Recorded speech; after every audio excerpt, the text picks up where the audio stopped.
என்னோட முறையில் இந்த வெண்டைக்காயை வச்சு இன்னைக்கு குழம்பு வைக்க போகிறோம்.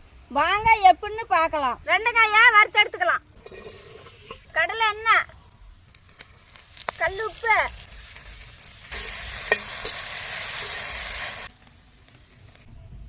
எண்ணெய் ஊற்றிக்கலாம். கடுகு, பூண்டு, நறுக்குனா வெங்காயம், தக்காளி,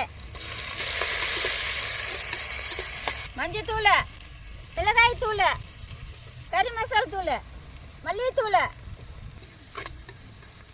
வறுத்த வெண்டைக்காய், கரைச்சா புளித்தண்ணி, அரைச்சா கடலத்தேங்காய், கல் உப்பு. இந்த மாதிரி ஒரு கொதி வந்த உடனே இறக்கலாம்.